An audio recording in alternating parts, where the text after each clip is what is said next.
Assalamualaikum warahmatullahi wabarakatuh.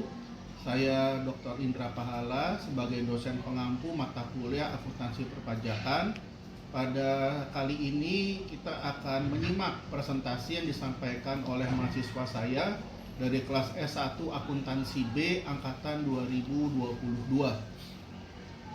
Untuk semuanya ya, selamat menyimak. Semoga presentasi pada kali ini bermanfaat buat semua. Terima kasih. Wassalamualaikum warahmatullahi wabarakatuh. Assalamualaikum warahmatullahi wabarakatuh. Baik, perkenalkan kami dari kelompok 7. Kami akan membahas mengenai PPh pasal 21. Baik, selanjutnya perkenalkan anggota dari kelompok 7. Yang pertama Riza Kijana, kedua saya sendiri Chris Nerlangga, yang ketiga Sita. Selanjutnya definisi dari PPh pasal 21 adalah pajak atas penghasilan berupa gaji, upah, honorarium, dan pembayaran lain dengan nama dan dalam bentuk apapun sehubungan dengan pekerjaan atau jabatan, jasa, dan kegiatan yang dilakukan oleh orang pribadi subjek pajak dalam negeri. Nah, berikutnya ada pemotong PPh pasal 21, yaitu pemberi kerja badan, terus bendahara atau pemegang kas, terus orang pribadi yang melakukan kegiatan usaha atau pekerjaan yang berada di luar negeri, terus dana pensiun. Berikutnya adalah penyelenggara kegiatan. Nah, selanjutnya yang tidak termasuk pemberi kerja sebagai pemotong pajak, yaitu kantor perwakilan negara asing, organisasi internasional, dan pemberi kerja orang pribadi yang tidak melakukan kegiatan utama atau pekerjaannya. Selanjutnya ada penerima penghasilan yang dipotong PPh pasal 21, yaitu ada pegawai, penerima uang pesangon, bukan pegawai yang menerima atau memperoleh penghasilan, dan peserta kegiatan yang menerima atau memperoleh penghasilan sehubungan dengan keikutsertaan dalam kegiatan. Selanjutnya ada penerima penghasilan yang dipotong PPh pasal 21, yaitu bukan pegawai, seperti tenaga ahli, pengacara, akuntan, arsitek, dokter, dan lain-lain. Berikutnya ada penerima penghasilan yang dipotong PPh pasal 21, yaitu peserta kegiatan seperti kegiatan lomba, dalam segala bidang, terus peserta rapat, konferensi, sidang, dan lain-lain. Berikutnya yang tidak termasuk penerima penghasilan yang dipotong PPh pasal 21, yaitu ada pejabat perwakilan diplomatik, dan sebagainya, serta pejabat perwakilan organisasi, dan sebagainya. Berikut adalah benefit in cash dan benefit in kind yang tertera pada PMK strip 251-PJ.03.2008. Oke, berikut ada PTKP, ada 3, yaitu pasal 6 UU nomor 7, terus PTKP melekat orang pribadi, dan juga PTKT tambahan diberikan kepada yang sudah menikah.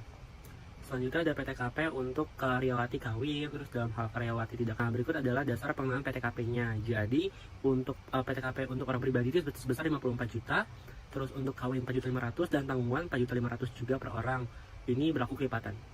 Dan juga maksimal tanggungan sebanyak 3. Nah, berikutnya ada uraian berupa perusahaan mengikuti program BPJS Ketenagakerjaan. Itu ada uraian, pemberian kerja, dan karyawan. Baik, saya akan menjelaskan materi mengenai tarif pajak. Lapisan penghasilan kena pajak sampai dengan 60 juta itu 5%, di atas 60 juta sampai dengan 250 juta itu 15%, di atas 250 juta sampai dengan 500 juta itu 25%, 500 juta sampai dengan 5 miliar itu 30%, di atas 5 miliar tarifnya 35%. Apabila tidak ber-NPWP, pemotongan PPh pasal 21 menggunakan tarif di atas dengan 20% lebih besar. Lalu selanjutnya ada contoh soal. Yang pertama, Hadi ber-NPWP bekerja pada PTA mulai tahun 2016 dengan gaji sebulan mulai Januari 2023 sebesar 10 juta. JKK sebesar 0,3% dan JKM 0,54% ditanggung oleh perusahaan. Sementara iuran pensiun sebesar 2% dipotong dari gaji Hadi. Hadi menikah dan memiliki 2 orang anak. Hitung besarnya PPh 21 untuk bulan Januari 2023.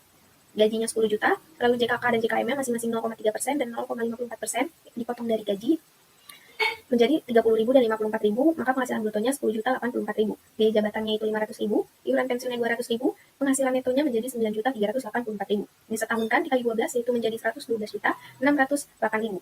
PTKPK 2, wajib pajak itu 54 juta, istri itu 4.500.000, 2 tanggungan itu 9 juta. Maka penghasilan kena pajaknya 45.108.000. PPh 21 setahunnya 5% dikali 45.108.000 menjadi 2.255.400. PPh 21 sebulannya 2.255.400 dibagi 12 menjadi 187.950. Untuk jurnalnya sendiri, di debit itu ada biaya gaji 10 juta, biaya JKK 30.000 dan JKM-nya itu 54.000, lalu di kreditnya ada hutang JKK dan JKM 84.000, hutang iuran pensiun 200.000, hutang PPh pasal 21 187.950 dan kasnya 9.612.050.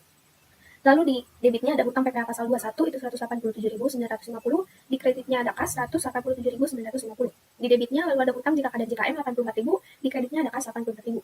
Lalu di debit ada hutang iuran pensiun sebesar 200.000, di kreditnya itu ada kas 200.000. Baik, selanjutnya mengenai penghasilan tidak teratur. PPh pasal 21 atas bonus, THR, jasa produksi, tantiem, dan penghasilan tidak teratur lainnya dihitung dengan cara mengurangkan PPh pasal 21 atas seluruh penghasilan atau termasuk penghasilan tidak teratur lainnya, misalnya bonus, dengan PPh pasal 21 atas penghasilan teratur atau tidak termasuk bonus. Selanjutnya, ada contoh soal mengenai Hadi bekerja pada PT A mulai tahun 2009 dengan gaji sebulan mulai Januari 2022 sebesar 10 juta, JKK 0,3% dan JKM 0,54% ditanggung oleh perusahaan. Sementara, iuran pensiun sebesar 2% dipotong dari gaji Hadi. Hadi menikah dan memiliki 2 orang anak. Pada bulan Agustus, Hadi menerima THR sebesar 2 bulan gaji, hitung besarnya PPh 21 atas THR pada bulan Agustus 2022. Lalu akan kita hitung gajinya 10 juta, JKK 0,3% menjadi 30.000, JKM 0,54% 54.000, penghasilan teraturnya 10 juta 84.000, disetahunkan menjadi 121 juta 8.000. THR-nya itu 20 juta. Maka penghasilan bruto setahunnya 104 juta 8.000. Biaya jabatan setahunnya itu 6 juta, iuran pensiun setahun 2 juta 400, maka penghasilan netonya 132 juta 608.000. PTKP-nya kedua, wajib pajak itu 54 juta, istrinya 4 juta 500, dua tanggungan 9 juta. Maka penghasilan kena pajaknya 65 juta 108.000. PPh 21 setahun dengan THR 5% dikali 60 juta sama dengan 3 juta, 15% dikali 5 juta 108.000 sama dengan 766.200. Maka PPh 21 setahunnya itu jadi 3.766.200. PPh 21 setahun tanpa THR itu 2.255.400. Maka PPh 21 atas THR-nya itu 2.698.750. Lalu ada jurnalnya, biaya gaji 10 juta, biaya THR 20 juta, biaya JKK 30 juta, biaya JKM 54.000. Di kreditnya ada hutang JKK dan JKM 84.000, hutang iuran pensiun 200.000, hutang PPh pasal 21 2.698.750, dan kasnya 27.101.250. Selanjutnya ada perhitungan penghasilan neto. Yang pertama tidak disetahunkan, karyawan yang baru bekerja di periode berjalan, lalu karyawan yang berhenti bekerja di periode berjalan. Yang kedua itu yang disetahunkan, pendatang dari luar negeri dalam periode berjalan, karyawan yang berhenti karena meninggal dunia, karyawan yang berhenti karena meninggalkan Indonesia selama-lamanya, mutasi dari pemberi kerja yang sama. Perhitungan PPh pasal 21 atas asuransi. Untuk asuransi jiwa bukan merupakan objek pajak sesuai dengan pasal 4 ayat 3 huruf E Undang-Undang PPh. Sedangkan asuransi hari tua merupakan objek pajak sesuai dengan PP nomor 149 tahun 2000 dan Kep DJP nomor 545/PJ/2000 pasal 14 dan bersifat final. Asuransi hari tua yang diterima secara sekaligus akan dikenakan PPh pasal 21 final dan dipotong oleh jam sostek dengan perhitungan sebagai berikut. Jumlah asuransi yang diterima 60 juta. Batas tidak kena pajaknya itu 25 juta. Asuransi yang tidak kena pajaknya itu 35 juta. PPh terutangnya 5% dikali 25 juta sama dengan 1 juta 250.000. 10% dikali 10 juta sama dengan 1 juta. Maka jumlahnya menjadi 2 juta 250.000 rupiah. Selanjutnya ada perhitungan PKP bagi pegawai tidak tetap. Pegawai tidak tetap yang dibayar secara bulanan atau jumlah akumulatif dalam 1 bulan telah melebihi PTKP 1 bulan untuk diwajib pajak sendiri. PKP-nya sama dengan penghasilan bruto dikurangi PTKP. PTKP dihitung berdasarkan harian dan bulanan berdasarkan perhitungan penghasilan. Selanjutnya ada perhitungan PKP bagi pegawai tidak tetap. Apabila sejumlah penghasilan kumulatif dalam 1 bulan kalender telah melebihi 4.500.000, PPh pasal 21 dihitung dengan tarif pasal 17 ayat 1 Undang-Undang PPh atas jumlah penghasilan kena pajak disetahunkan. Termasuk dalam pengertian bukan pegawai pajak adalah yang pertama, distributor MLM atau direct selling, yang kedua, petugas dinas luar asuransi yang bukan pegawai, yang ketiga, penjaga barang dagangan yang bukan pegawai, yang keempat, penerima bukan pegawai lainnya yang menerima penghasilan secara berkesinambungan dalam 1 tahun. Penerima penghasilan bukan pegawai memperoleh pengurangan PTKP sepanjang yang bersangkutan telah mempunyai NPWP dan hanya memperoleh penghasilan dari hubungan kerja dengan pemotong pajak serta tidak memperoleh penghasilan lainnya. Perhitungan PPh pasal 21 atas upah harian yang dibayar harian, upah sehari tidak lebih dari 450.000 itu tidak dipotong PPh, lebih dari 450.000 dikurangi 450.000, lalu sisanya itu yang di PPh terutangkan 5%. Pada saat telah melebihi 4.500.000 dalam 1 bulan, dikurang PTKP harian sebenarnya, lalu PKP-nya itu dikali tarif 5% menjadi PPh pasal 21. Perhitungan pegawai tidak tetap yang dibayar bulanan, disetahunkan dulu, lalu dikurangi PTKP, sama dengan PKP dikali tarif pasal 17 menjadi PPh setahun, dibagi lagi menjadi PPh sebulan.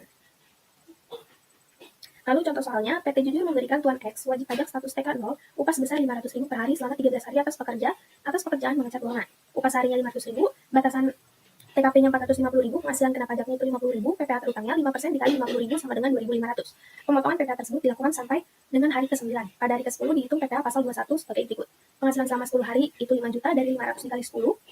PTKP 10 harinya 150.000 dikali 10 sama dengan 1.500.000. PKP-nya menjadi 3.500.000. PPh terutangnya itu 3.500 dikali 5%, 175.000 yang telah dipotong 9 dikali 2.500 sama dengan 22.500. PPh yang kurang bayar menjadi 152.500. PPh yang dibayar pada hari ke-11, 12, dan 13 adalah 500.000 dikurangi 150.000 sama dengan 350.000 dikali 5% sama dengan 17.500. Selanjutnya ada contoh soal lagi, apabila pemberian upahnya diberikan pada akhir bulan, maka perhitungan PPh pasal 21-nya sebagai berikut. Jumlah penghasilan 1 bulan 5 juta, penghasilan 1 tahun 60 juta, maka PTKP-nya TK 0 itu 54 juta, PKP-nya menjadi 6 juta. PPh terutangnya 1 tahun dikali 5% sama dengan 300.000, PPh terhutangnya itu 1 bulan menjadi 25.000. Jurnalnya di debit ada biaya upah 5 juta, di kredit hutang PPh 21 25.000 dan kasnya 4.975.000. Selanjutnya saya akan menjelaskan mengenai penghitungan PPh pasal 21 bukan pegawai. Yang pertama adalah tarif pasal 17 dikali 50% dikali PH bruto dikurangi PTKP kumulatif. Syaratnya adalah berkesinambungan, mempunyai NPWP, dan juga berpenghasilan semata-mata dari pemotong. Lalu ada tarif pasal 17 dikali 50% dikali PH bruto kumulatif. Syaratnya adalah berkesinambungan, tidak mempunyai NPWP, atau berpenghasilan tidak semata-mata dari pemotong. Yang terakhir adalah tarif pasal 17 dikali 50% dikali PH bruto. Syaratnya adalah tidak berkesinambungan. Lalu contoh soal, Tuan Kin tidak kawin dengan tanggungan 0, pajak memberikan jasa membersihkan AC dengan honor sebesar 240.000 dan tidak memiliki NPWP. Penghitungan PPh pasal 21-nya adalah objek pajak dikali 240.000 sama dengan 120.000. PPh pasal 21-nya 5% ditambah 5% dikali 20% dikali 120.000. 6% dikali 120.000 sama dengan 7.200. Selanjutnya adalah contoh soal untuk PPh 21 untuk tenaga ahli. Krisman Hadi sebagai seorang notaris menerima honor dari PT Keputaran sebesar 50 juta dan 80 juta masing-masing pada bulan Februari dan Agustus 2022.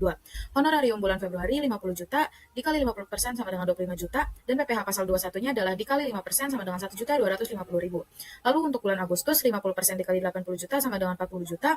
Lalu PPh 21-nya adalah 35 juta dikali 5% ditambah 5 juta dikali 15% sama dengan 2.500.000. Lalu ada contoh soal PPh 21 untuk distributor MLM. Ahmad TK0 mempunyai penghasilan berupa honor sebesar 40 juta pada bulan Februari 2022.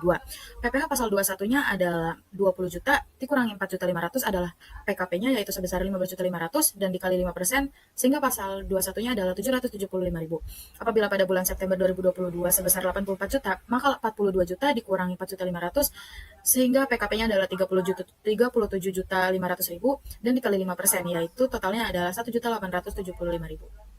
Selanjutnya atas bukan pegawai yang mempekerjakan orang lain. Penghasilan bruto tidak termasuk bagian gaji atau upah gaji dari pegawai yang dipekerjakan. Penghasilan bruto bagi yang melakukan penyerahan jasa dan material atau barang yang hanya dihitung dari pemberian jasanya saja, kecuali apabila dalam kontrak atau perjanjian tidak dapat dipisahkan. Selanjutnya adalah penghitungan PPh pasal 21 atas dokter yang praktek di RS atau klinik. Penghitungan penghasilan bruto dari uang jasa yang diberikan pasien kepada rumah sakit atau klinik sebelum dipotong biaya-biaya atau bagi hasil antara dokter dan pihak rumah sakit atau klinik disebut penghasilan bruto. Lalu untuk bukan pegawai tertentu, yang pertama adalah tarif pasal 17 dikali PH bruto kumulatif. Honorarium yang bersifat tidak teratur yang diterima atau diperoleh komisaris atau dewan pengawas yang bukan pegawai tetap pada perusahaan yang sama. Yang kedua, jasa produksi, tantim, gratifikasi, bonus atau imbalan lain yang bersifat tidak teratur yang diterima atau diperoleh oleh mantan pegawai. Penarikan dana pensiun oleh peserta program pensiun yang berstatus sebagai pegawai dari Dapen yang pendiriannya telah disahkan oleh Menko. Yang kedua, tarif pasal 17 dikali PH bruto. Setiap kali pembayaran yang bersifat utuh dan tidak dipecah yang diterima oleh peserta kegiatan. Lalu atas penghasilan pegawai atau karyawan dikenakan pajak bersifat final. Penghasilan bruto berupa honorarium yang diterima oleh pejabat negara, PNS, dan anggota ABRI yang sumber dananya berasal dari keuangan negara atau keuangan daerah, kecuali dibayarkan kepada PNS golongan 2D ke bawah dan anggota TNI atau Polri berpangkat Peltu ke bawah. PP nomor 45 tahun 1994. Penghasilan atas uang pensiun, pesangon, PHK, dan sejenisnya yang dibayar sekaligus akan dikenakan PPh. Namun ada batas tidak kena pajak apabila penghasilan 50 juta atau kurang. PP nomor 68 tahun 2009. Yang tidak termasuk dalam pengertian penghasilan yang dipotong PPh pasal 21. Yang pertama, pembayaran klaim dari asuransi kesehatan, asuransi kecelakaan, asuransi jiwa, asuransi dwiguna, dan asuransi beasiswa. Yang kedua, penerimaan dalam bentuk natura dan kenikmatan kecuali yang diatur tersendiri dalam peraturan perpajakan yang berlaku.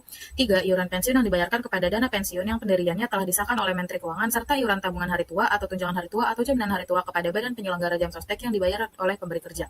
Yang keempat, penerimaan dalam bentuk natura kenikmatan lainnya yang diberikan oleh pemerintah. Yang kelima, kenikmatan berupa pajak yang ditanggung oleh pemberi kerja. Dan yang terakhir, zakat yang diterima oleh orang pribadi yang berhak dari badan atau lembaga amil zakat yang dibentuk dan disahkan oleh pemerintah. Selanjutnya, tunjangan pajak.